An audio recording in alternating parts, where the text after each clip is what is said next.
Guys, it's me, Jeremy. You guys should know me by now. I love looking at the development of champions and the insights that take place within the cycle that brings a champion to life. That's kind of like my new thing, and I'm really enjoying it. So similar to how we looked at Katarine a couple of weeks ago, today we're taking a look at another potential champion concept. And today, it's a champion that goes by the name of Komachi. She's a seriously awesome character, one that I think is probably more awesome than Katarine, and I'd love to see her released one day. Let's get started. Komachi is a character that was developed by Riot Zephyrus a while back. She's been out of development for quite some time now, but Riot Zephyrus, who I believe was the main designer, or at least one of the designers who worked on Komachi, described her as being a pure tank, scythe-wielding champion. Imagine someone who was kind of like the female version of the Grim Reaper, but without the Grim Reaper backstory. Like, that's how she looks, but her backstory is a different idea. And she functioned as a pure tank, so probably a top laner or maybe a jungler depending on your utility.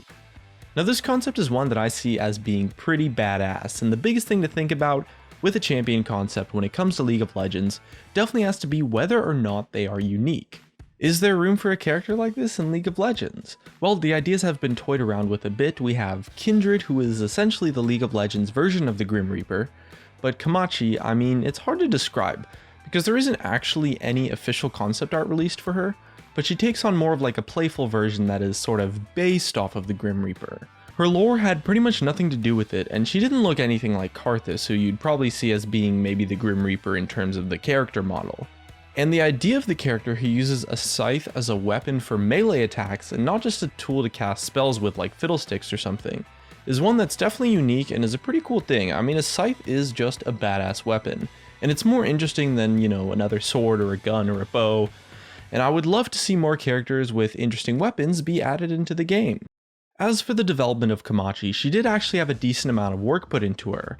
She started her development cycle with what was probably her gameplay kit, and the design that she would take in-game. Her design revolved around the concept of being like this zone control tank, so something similar to like maybe a control mage, but instead being placed on a full tank character that controlled zones not through high area of effect damage, but through displacement abilities and crowd control effects. Some of her ideas involve things like a slow zone, or maybe like a haste zone that you would place on the ground, or even a zone that would push out enemies and crowd control them with what was essentially a knockback, or on the flip side, a pull zone that would make enemies gravitate towards Komachi instead. Her design was essentially a more slower, less damage-focused take on the zone control playstyle that we see in a lot of mages like Victor, Anivia, etc., which is one that's pretty cool and it has a lot of potential. One of the more interesting abilities she had involved something that Riot Zephyrus described as something that was kind of similar to Veigar's E, except that it was an 8-sided Event Horizon cage. This ability was a lot different to Veigar's though, because if you touched one side of the cage, instead of being stunned, you would actually just get teleported to the other side of the cage. So if you touched the bottom of it, you got teleported to the top. And this ability interacted with both enemies and allies probably, so it served as a way to have kind of like a mobility spell maybe. You could place it in front of you and then teleport instantly to the other side to cover some distance, or you could also use it as like an escape tool for your allies, and it kind of worked as also like a zone capture for the opponents because due to the way that it worked, unless you flashed out of it or had like a blink ability, a dash wasn't going to cut it. It meant that you were just stuck inside the cage for the entire duration of the ability. And although you were able to jump around and dodge skill shots using the mechanics of the cage, you were stuck in it until it ran out pretty much. Now, this ability seemed really cool and super versatile too, but it encountered a lot of problems that meant that it ultimately was terrible gameplay. Getting stuck yourself or getting an ally stuck inside the cage was really annoying, and even for opponents it was really unfair, and the idea of using it for mobility when you were outside of the cage was one that didn't really make all that much sense in actual gameplay testing, especially with her theme, no matter how cool it might have been to use. It was a pretty cute ability as Zephyrus described it, but it was terrible gameplay design for a space manipulator. Another ability she had involved a design similar to Darius's Apprehend, but more of like a swap ability. Imagine like a super short range Urgot ultimate, but on a basic ability that was also a skill shot.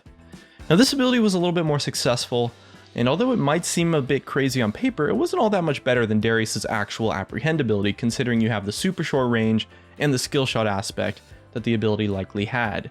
It's a neat idea, and if Komachi was to be released, this ability would probably still be in her kit.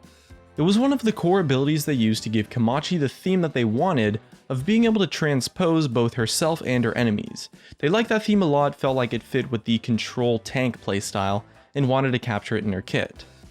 Another gameplay theme they also wanted to capture was to be able to give her allies advantageous terrain. So think of something like maybe a J-skate, but over a much bigger and more like a circular zone, that maybe gave like combat buffs and stuff instead of movement speed.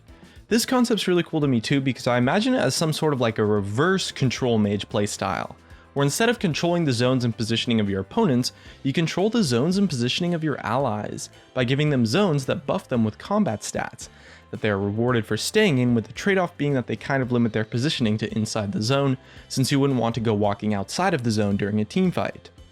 Unfortunately, they were unable to get a gameplay design kit that was good enough to go through with, and the design for Komachi kind of fell apart during the development of her conceptual art.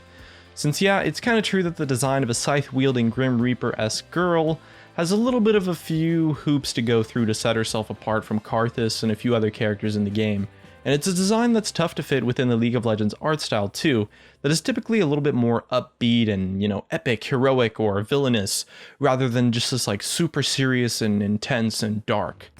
Komachi has been officially cancelled, but the concepts involving her design were seriously awesome. I especially really think that the gameplay kit is super awesome, and the female pure tank character based off of the Grim Reaper is one that's pretty sweet too. It's a character that I see as having a lot of potential, and although she has been officially cancelled, there's loads and loads of characters that come back from the dead, so to speak, after being cancelled and eventually get made into champions. I personally think Komachi is worth a revisit in some way, shape, or form from the champion design team, but what do you think? Should Riot release Komachi? I guess the main concern is whether or not it's possible to make her into a character that fits the ideas that a League of Legends champion needs to accomplish, but I see it as being possible for sure. But I'm more interested in what you guys think. So leave a comment, and if you enjoyed the video, hit that like button, and if you didn't hit that dislike, subscribe if you want. Thanks for watching, and I'll see you guys next time.